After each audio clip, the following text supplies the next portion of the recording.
ये समय है कि मैं आपके लिए परमेश्वर की इच्छा और योजना में होकर जो वचन परमेश्वर ने आपके लिए दिया है आपके साथ उसे साझा करूं,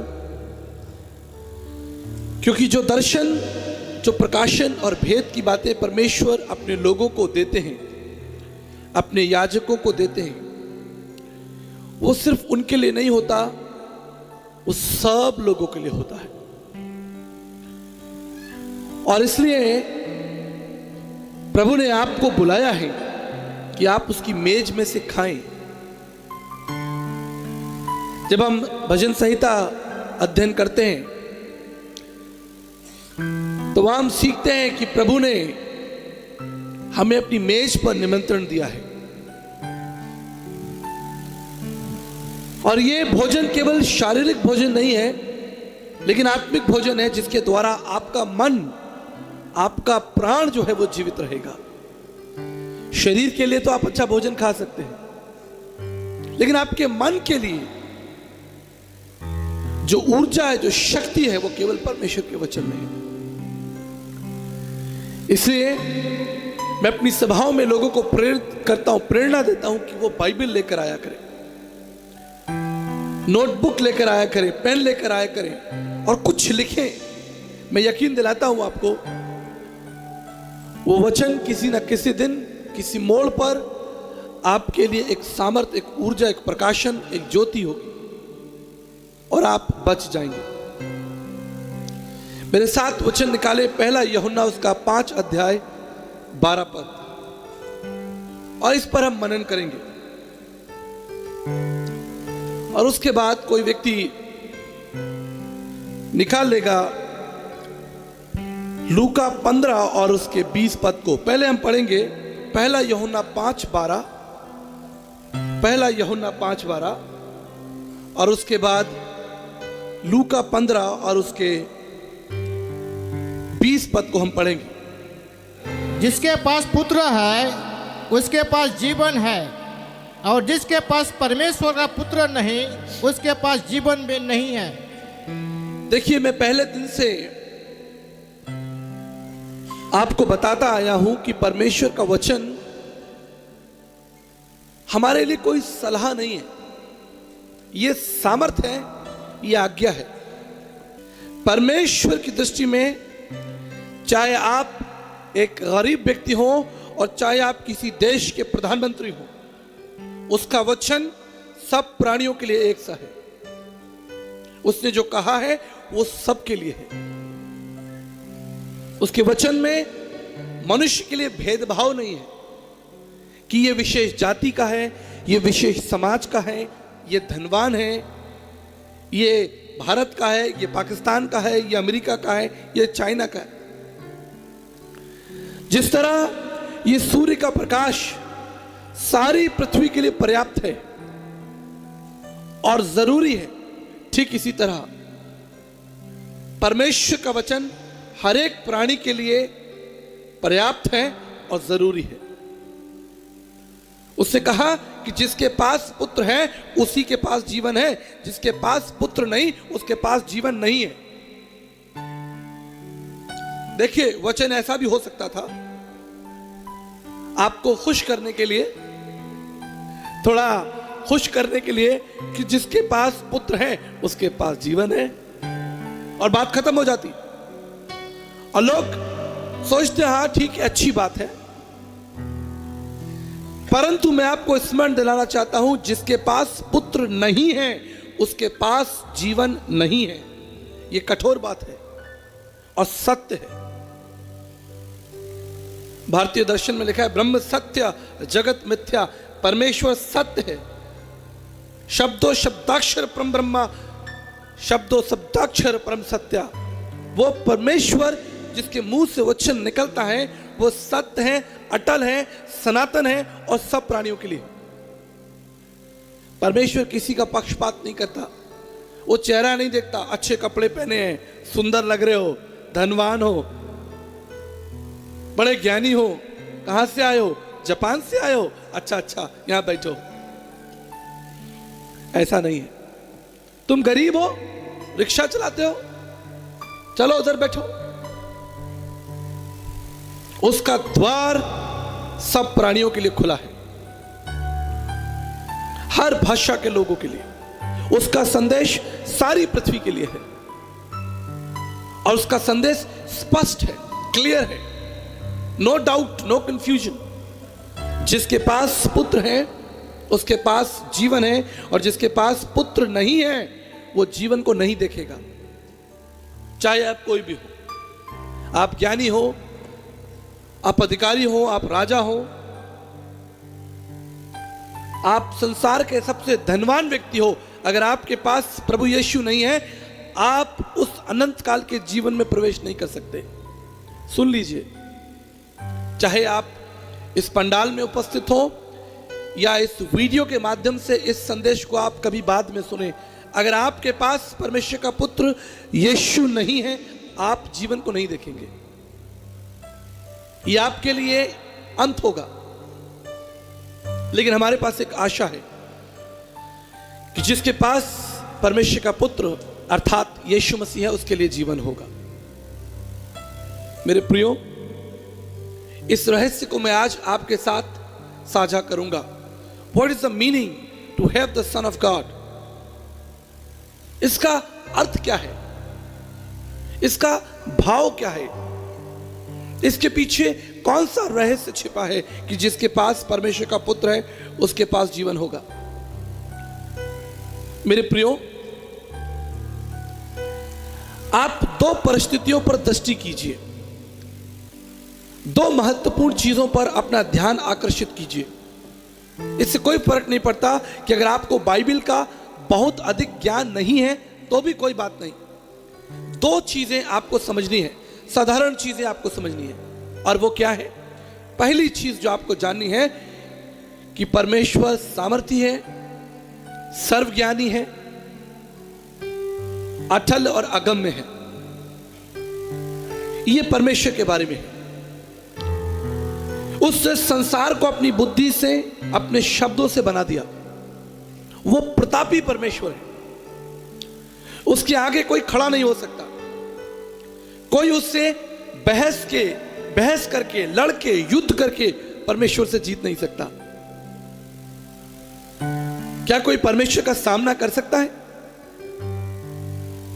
इससे कोई फर्क नहीं पड़ता आप किस जाति के हैं, समाज के हैं, और आपके पास कितनी ताकत है, कितनी तोप है, टैंकर हैं आपके पास, कितने बम हैं, कितने हथियार हैं, आप परमेश्वर का सामना नहीं कर सकते।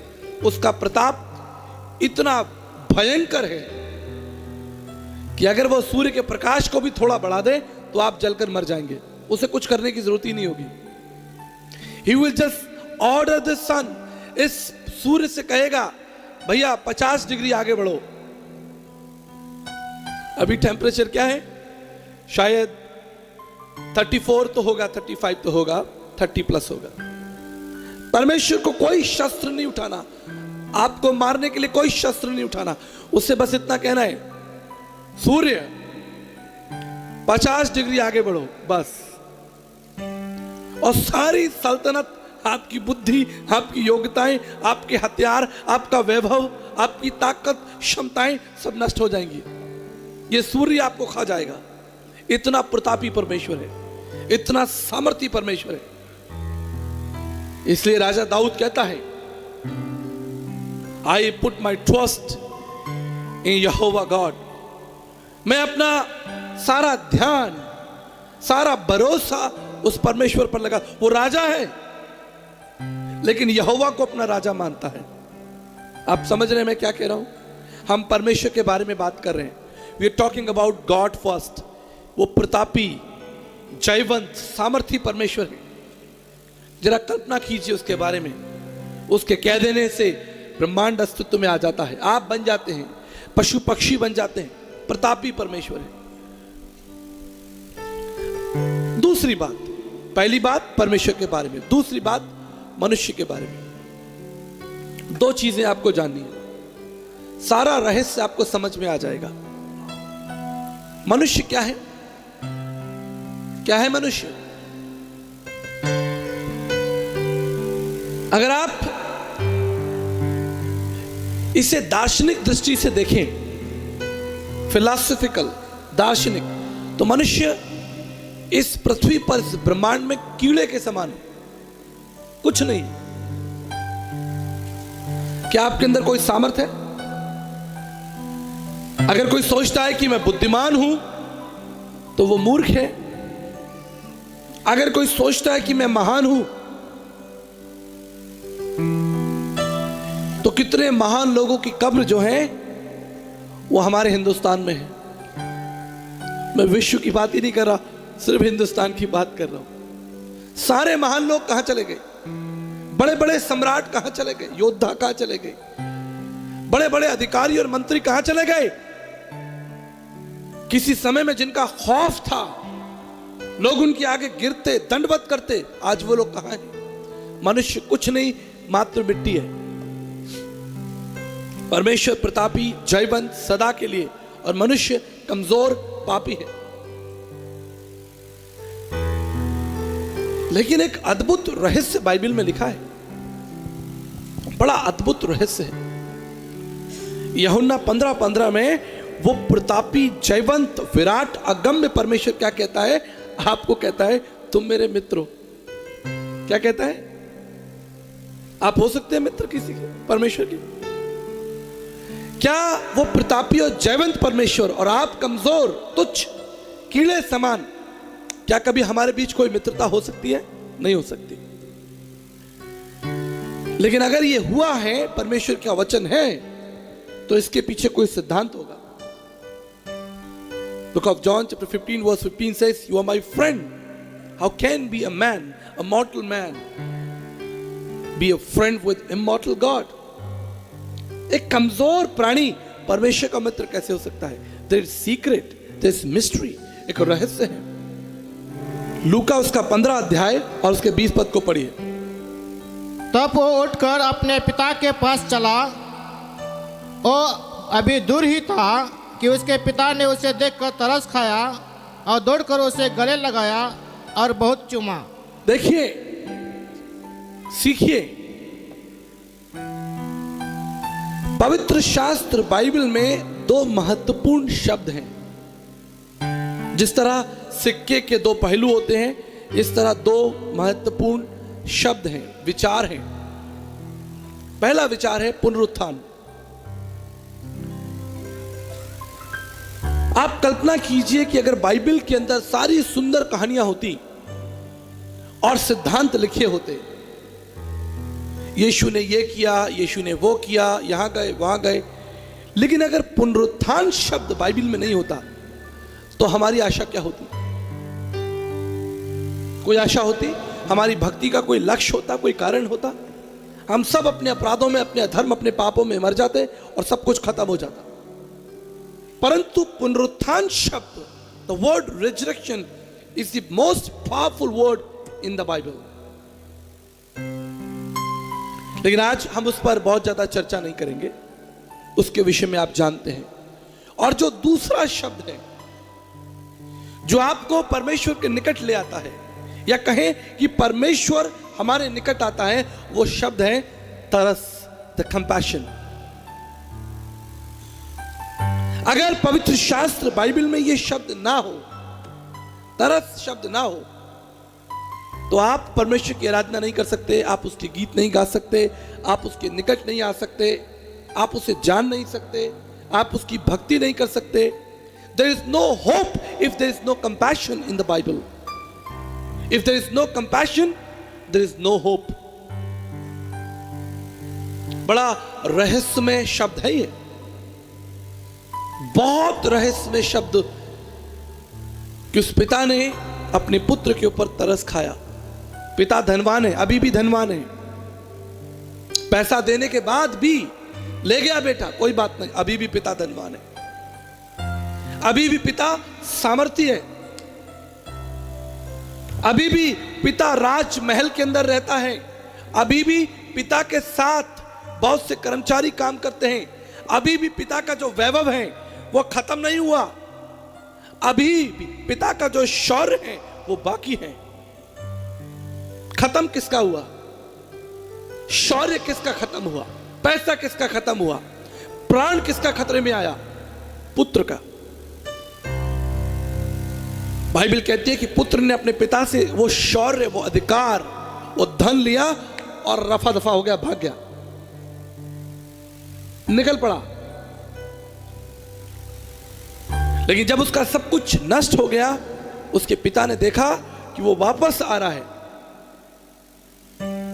The mystery of God is written here, and father moved with compassion. पिता तरस से भर गया। याद रखिएगा मेरी बात, अगर कोई सामर्थी व्यक्ति तरस से भरा है, ये बहुत बड़ा रहस्य है। If a mighty man, any mighty man, any powerful man, if he is having a compassion heart, heart of compassion, it's a mystery. क्योंकि जब सामर्थ होती है, जब वैभव होता है, ज्ञान होता है, सामर्थ होती है, तो तरस जो है वो जीवन से हट जाता है, चला जाता है। और इसका उदाहरण आपको देखने को मिलेगा समाज में। किसी बड़े मंत्री अधिकारी के पास जाइए, वो आपको बाहर खड़ा रखेगा।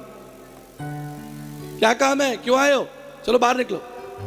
इसलिए क्योंकि तुम सामर्थी हो, तुम राजगद्दी पर बैठे हो, तुम धनवान हो, ज्ञानवान हो, इससे तुम अपने आप को सामर्थ कहते हो। परंतु जो गरीब है, कमजोर है, वो तुम्हारे दरवाजे पर आया है सहायता मांगने के लिए, तुम उसकी सहायता नहीं करते। इसलिए ये बड़ा मिस्ट्रीफुल कॉम्बिनेशन है।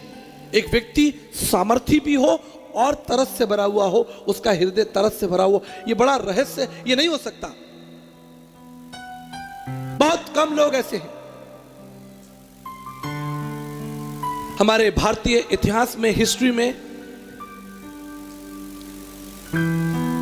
एक व्यक्ति हुए, डॉक्टर एपीजे अब्दुल कलाम। कितने लोग जानते हैं उनका नाम? हमारे देश के राष्ट्रपति थे। He was most powerful man in this nation, राष्ट्रपति, but yet with lot of love and compassion. जब मेरी मुलाकात डॉक्टर एपीजे अब्दुल कलाम जी से हुई, हम आमने सामने थे। मैंने कहा, सर मुझे आपसे बात करनी है, आई नीड योर टाइम।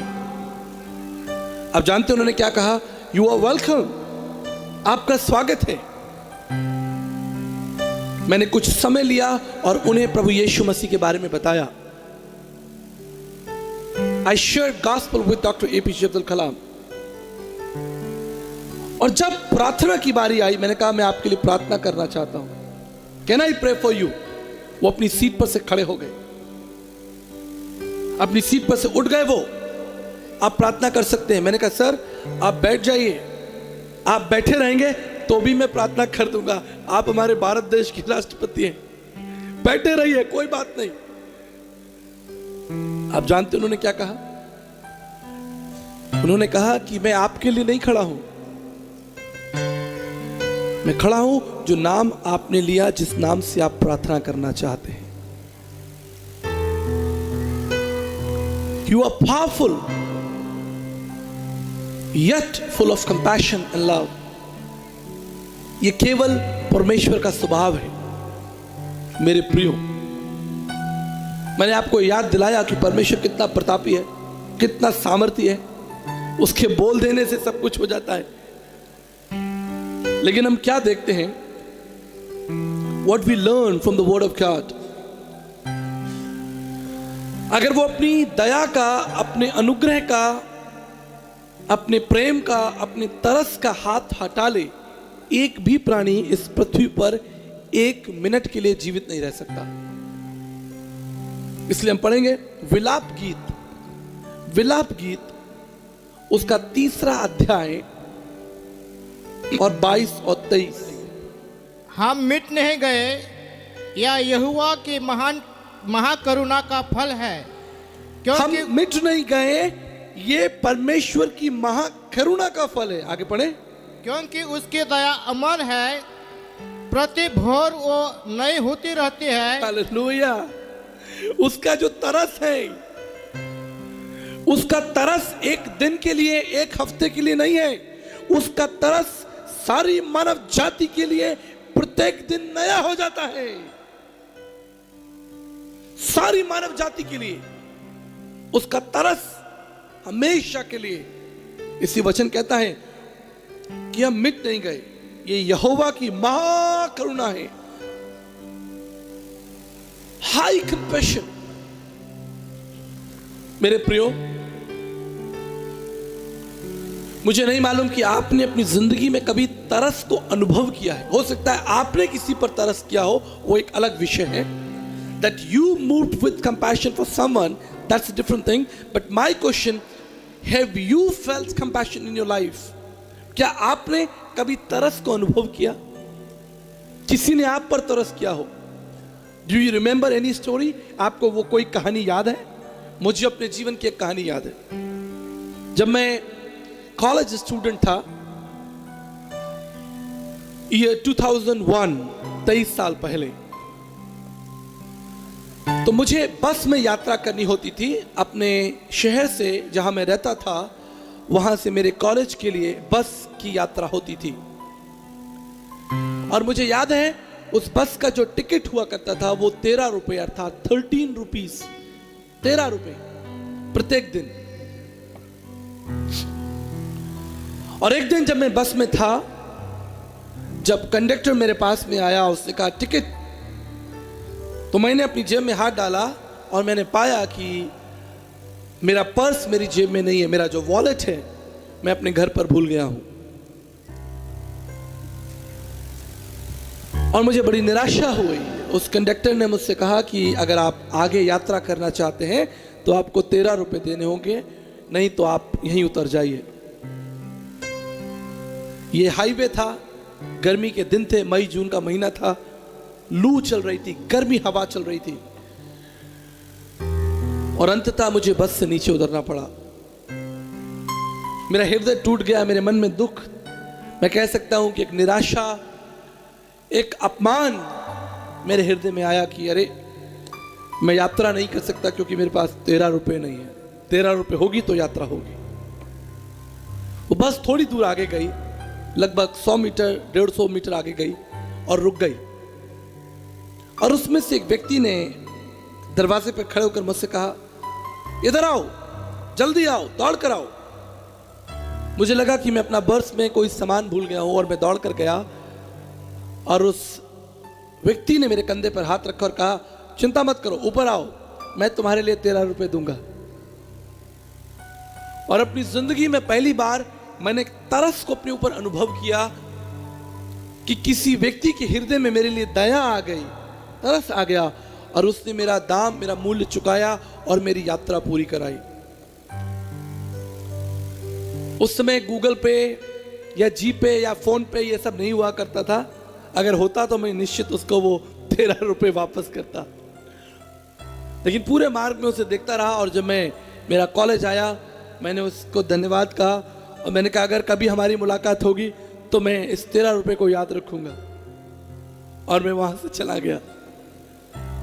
आज 24 साल बाद मैं आपको वो कहानी बता रहा हूं क्योंकि उस घटना ने मेरे हृदय में तरस को अनुभव करने के लिए एक स्थान दिया।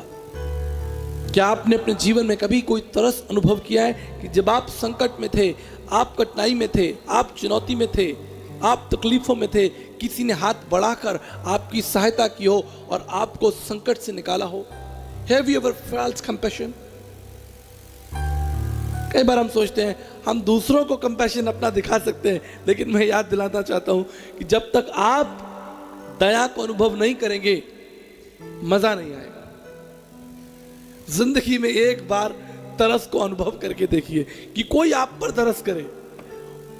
आप कमजोर हो, दुखी हो, व्हाट द बाइबल सेज, परमेश्वर क्या कहता है, हम मिट नहीं गए।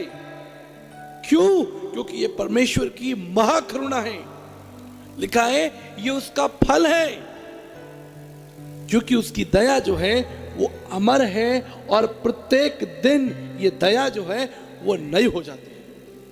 क्या बात है, क्या वचन है, ताली बजाएंगे। कितना कितना सुंदर वचन लिखा है। अगर ये तरस शब्द बाइबल के अंदर ना हो तो आप परमेश्वर के साथ संगति नहीं कर सकते। आप जानते हैं, हम बाइबल में बहुत सी ऐसी घटनाओं को देखते हैं। अगर आप मरकुस उसका पहला अध्याय, book of Mark chapter 1 verse 41 देखिए। Book of Mark chapter 1 verse 41।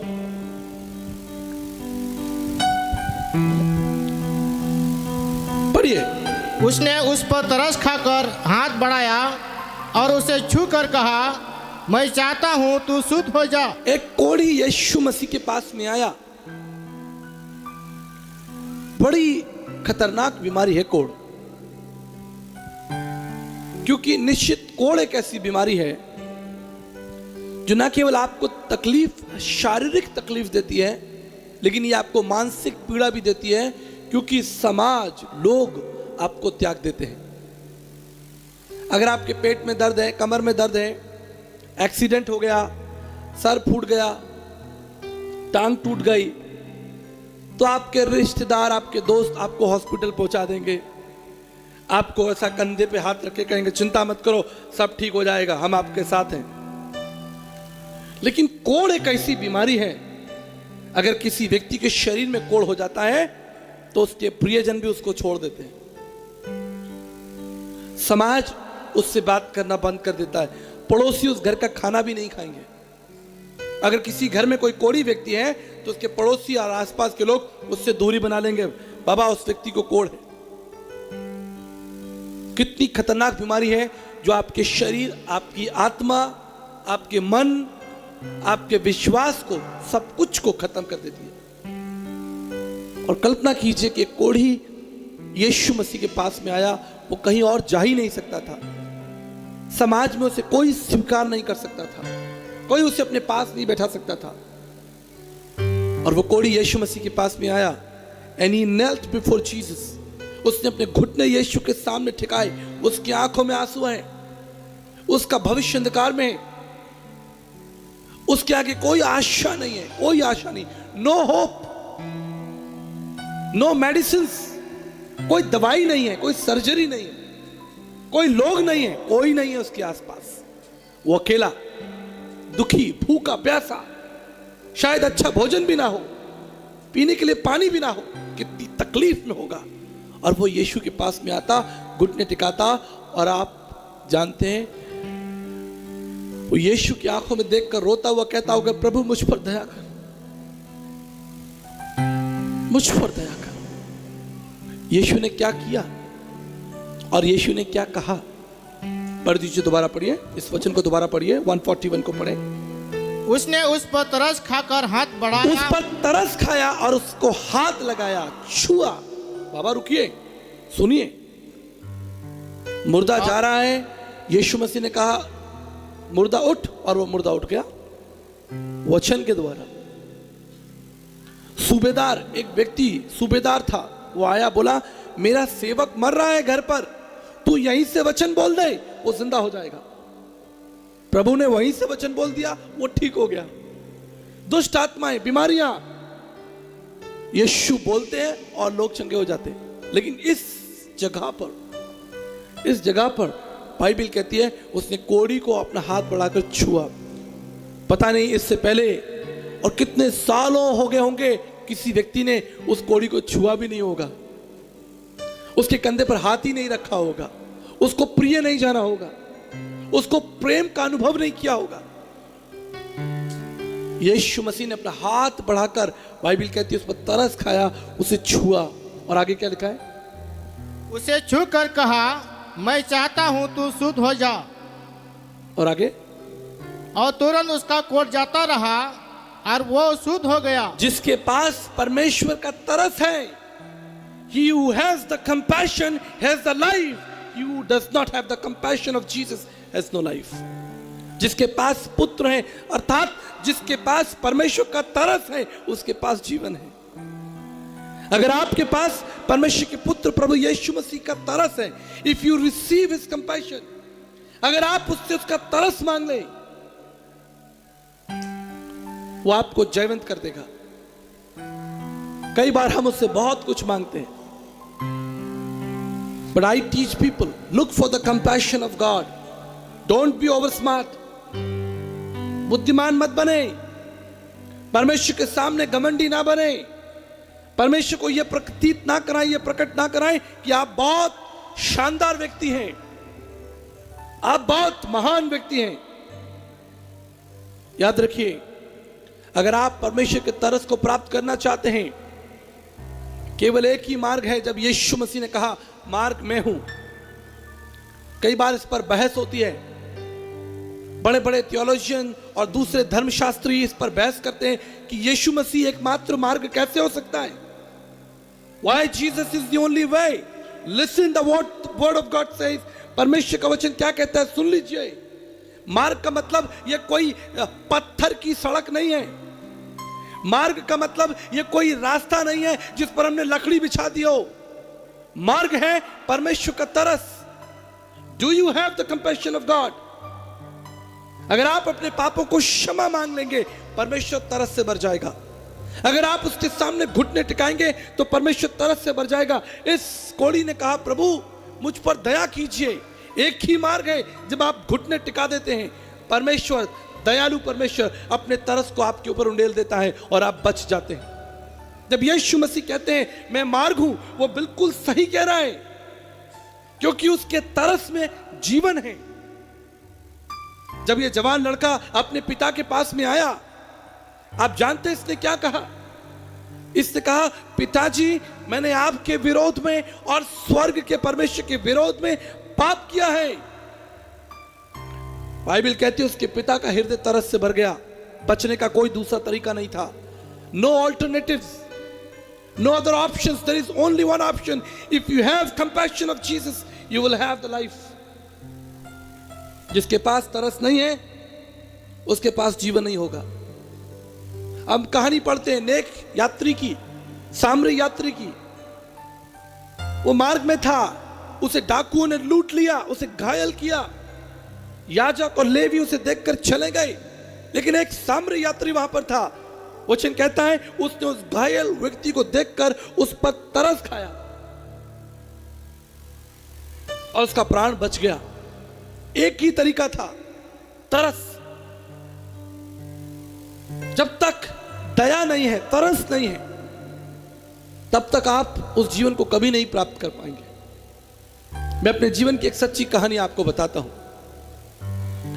मैं एक मिठाई की दुकान में था, स्वीट शॉप, एक बड़ी शानदार मिठाई की दुकान, जिसके अंदर लोग मिठाइयां खरीद रहे थे, महंगी महंगी मिठाइयां। और बाहर कुछ गरीब बच्चे खेल रहे थे।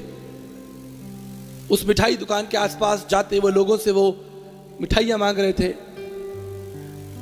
मैं उस मिठाई की दुकान में था और मैंने देखा कि एक बच्चा, छोटा बच्चा, जिसके शरीर, जिसका गंदा था, जिसके पैरों में चप्पल नहीं थी, और वो कांच में से ऐसे मिठाई को देख रहा था, इस तरह से अंधेरे में ऐसा बना के मिठाइयों को देख रहा था। और मैं दुकान के अंदर उससे देख रहा था कि वो मिठाइयां देख रहा है, मैं उसे देख रहा हूं, वो मिठाइयां देख रहा है। मैंने उससे इशारा किया, अंदर आओ। उसे विश्वास नहीं हुआ, He could not believe। उसने पीछे मुड़कर देखा कि क्या ये किसी और व्यक्ति के लिए निमंत्रण है, इशारा है, या मेरे लिए। मैंने कहा भाई तुम्हें ही बुला रहा हूं, जल्दी आओ। जैसे उसने आने का प्रयास किया, the moment he started enter, वहां पर जो गार्ड खड़ा था, दुकानदार खड़ा था, जो मैं कह सकता हूं कि सिक्योरिटी गार्ड खड़ा था, उसने उस बच्चे को धकेल दिया, पुश कर दिया। कहां जा रहे हो, निकलो यहां से, भागो यहां से। और छोटा बच्चा वहीं दरवाजे पर खड़ा रह गया, कुछ नहीं कर सकता था, क्योंकि दरवाजे पर कौन खड़ा है? एक गार्ड खड़ा है, वर्दी में, उसके हाथ में एक डंडा है, और वो उस गरीब कमजोर बच्चे को दुकान के अंदर नहीं आने दे रहा। अब दुकान के अंदर मैं हूं, बच्चा बाहर है, और दरवाजे पर वो सिक्योरिटी गार्ड है। लोग इस कहानी में हैं। मैंने जब इस परिस्थिति को देखा, मैं आगे बढ़ा, मैंने दरवाजा खोला, उस बच्चे का हाथ पकड़ा और उसे अंदर ले आया। गार्ड ने मुझे देखा और कुछ नहीं कहा, नॉट अ सिंगल वर्ड। उसने मुझे देखा और साइड में हट गया कि मैं उस बच्चे को दुकान के अंदर ले जा रहा हूं।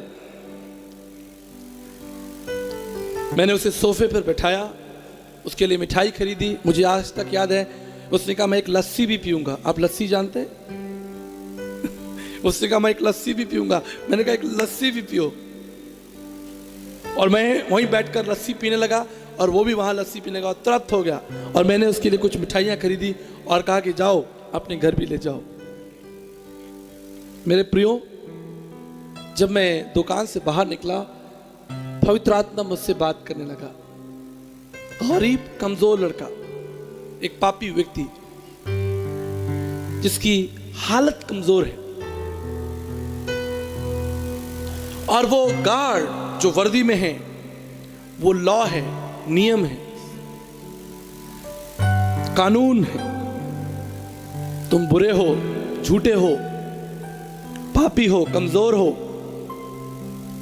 दुष्ट हो, कानून आपके ऊपर दोष लगाता है। आप कमजोर हैं और आप परमेश्वर के राज्य में नहीं पहुंच सकते। वहां एक अड़चन है और वो अड़चन है कानून, नियम, लॉ। तब इसका केवल एक ही रास्ता है कि आप परमेश्वर के राज्य में पहुंच जाएं। There is only one way, and that is compassion of God. परमेश्वर का हृदय जो आपके लिए और मेरे लिए तरस से भर जाए। और अगर आप अंदर नहीं आ सकते तो वो बाहर आए, आपका हाथ पकड़े और आपको अंदर ले जाए। Hallelujah. There is only one way. You cannot enter, but God can come out. लेकिन आप जानते हैं परमेश्वर कब दया से, तरस से भरेगा?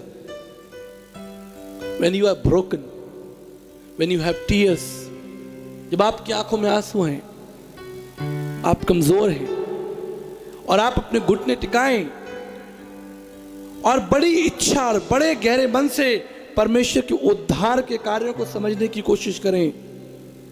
आप समझ रहे हैं? प्रभु, वो उद्धार मुझे चाहिए। I need that salvation. I really need that salvation. मुझे आपकी संगति चाहिए प्रभु। मैं बाहर गर्मी में खड़ा हूं, मर रहा हूं, भूखा हूं। I need you. Will you please help me? बहुत लोग वहां पर घूम रहे थे, बहुत लोग घूम रहे थे, लेकिन मिठाई किसको मिली? जो सही पोजीशन में खड़ा था, तैयार था। जो इधर उधर घूम रहे थे उन्हें कुछ नहीं मिला। Lot of people in the world, संसार में लोग इधर उधर घूम रहे हैं, मस्ती कर रहे हैं। लेकिन याद रखिए, अगर आप सच्चे हृदय से उस परमेश्वर को ढूंढेंगे तो परमेश्वर का वचन हमें सिखाता है, परमेश्वर का वचन हमें सिखाता है कि उसने स्वर्ग से मनुष्यों पर दृष्टि की। भजन संहिता 14, बुक ऑफ साम चैप्टर 14 वर्स 2 पढ़ लीजिए। भजन संहिता 14 उसका दूसरा अध्याय पढ़िए, पद पढ़िए। परमेश्वर ने स्वर्ग में से मनुष्यों पर दृष्टि की। परमेश्वर ने स्वर्ग में से सब मनुष्यों पर दृष्टि की, पूरी पृथ्वी पर। चीन, Japan, Africa, America, Bharat, England, Poland, Sweden, Sri Lanka, Japan, सब पर दृष्टि की। और आगे क्या लिखा? कि देखे कि कोई बुद्धिमान, कोई परमेश्वर का खोजी है या नहीं। जितने लोग उसे खोज रहे हैं उसे वो मिल रहा है। हालेलुया बोल दीजिए। जितने लोग उसे ढूंढ रहे हैं उनको मिल रहा है। स्वर्ग से परमेश्वर ने दृष्टि की, एक बुद्धिमान मिल जाए तो मैं उसको मिल जाऊंगा। अगर आप परमेश्वर को ढूंढ रहे हैं तो आप परमेश्वर को प्राप्त कर लेंगे। आप जानते हैं क्यों? क्योंकि ये परमेश्वर चाहता है कि आप उसके तरस को, उसके पुत्र को प्राप्त करें। ये केवल आपकी इच्छा नहीं है, लेकिन ये परमेश्वर की इच्छा है कि लोग मुझे ढूंढें और पाएं। और आप याद रखिए, जब मैं संदेश को विराम देना चाहता हूं Book of Matthew chapter 9 verse 36. Very powerful verse. बहुत ही सामर्थी वचन, अंडरलाइन कर लीजिए, लाल पीला कर लीजिए, इस पर लिख लीजिए, highlighter. Book of Matthew chapter 9 verse 6. परंतु इसलिए कि तुम जान लो कि मनुष्य के पुत्र को पृथ्वी पर पाप क्षमा करने का अधिकार है. Matthew 9 chapter 36. And God, Jesus moved with compassion. बड़ी भीड़ को देखा. जब उसने भीड़ को देखा तो This is the word. जब उसने एक बड़ी भीड़ को देखा तो उसको लोगों पर तरस आया. हालेलुया. ये देखिए, प्रतापी परमेश्वर, सामर्थी परमेश्वर बड़ी भीड़ को देखकर तरस से भर रहा है. लेकिन याद रखिएगा, उसका तरस वही ठहरेगा जो उसे प्राप्त करना चाहता है. उसका तरस उसी को मिलेगा जो आगे बढ़कर उस कोड़ी के समान अपने घुटने टेके और कहे कि प्रभु, lord, I need that compassion. प्रभु, मुझे आपकी आवश्यकता है. बारिश हो रही है, प्रकाश हो रहा है, लेकिन अगर आप अपने आप को दरवाजे में बंद कर लें, एक कमरे में बंद कर लें, यह सूर्य का प्रकाश आप तक नहीं पहुंच सकता, क्योंकि आपने अपने आप को अंधकार में बंद कर लिया है, एक दरवाजे के अंदर बंद कर लिया है. लेकिन जब दरवाजा खोलकर आप मैदान में आएंगे, यह सूर्य का प्रकाश आपको शक्ति देगा, ऊर्जा देगा. आज बहुत से लोग कहते हैं हमारे जीवन में परमेश्वर का कोई काम नहीं हो रहा, हम प्रार्थना कर रहे हैं, हमारे जीवन में परमेश्वर का काम नहीं हो रहा. Have you knelt down like this leper? क्या आपने इस कोड़ी के समान अपने आप को, क्या आपने इस जवान लड़के के समान प्रभु से कहा कि प्रभु, मैं उठकर आपके पास आना चाहता हूं? बाइबल कहती है उसका पिता तरस से भर गया. मेरे प्रियो, जब मैं अपने संदेश को समाप्त करना चाहता हूं, आपको तरस का एक बहुत सामर्थ्य उदाहरण दूंगा और आपके लिए प्रार्थना करूंगा. What is compassion and what compassion can do? Let me explain you. तरस क्या है और ये तरस क्या कर सकता है, इसका मैं आपको एक उदाहरण देना चाहता हूं. आपने लकड़ी के क्रूस को देखा होगा. हजारों सालों से ये लकड़ी, ये क्रूस लोगों के लिए मृत्यु का साधन था. इस पर बड़े बड़े अपराधियों को लटकाकर मार दिया जाता था. Cross was sign of death and pain and suffering. लोग क्रॉस को देखते और डर के भाग जाते. कोई क्रूस को छूना नहीं चाहता, कोई क्रूस के पास नहीं आना चाहता. लोग दूर से क्रूस को देखते और भाग जाते. A sign of death, a sign of pain and suffering. मृत्यु, पीड़ा, दर्द और अपमान का चिन्ह था. ना जाने इस क्रूस ने कितने लोगों के प्राण ले लिए होंगे, कितने लोग इस क्रूस पर चढ़कर मर गए होंगे. Thousands of people in Romans time. लेकिन एक दिन ये क्रूस दयालु प्रभु यीशु मसीह के हाथों में आ गए. दयालु प्रभु यीशु मसीह, a God who is having compassion in his heart.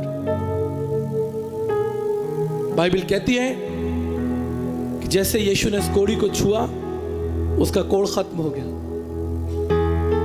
ठीक इसी तरह यीशु मसीह ने क्रूस को छुआ. He touched, they become one. और क्रूस का इतिहास बदल गया.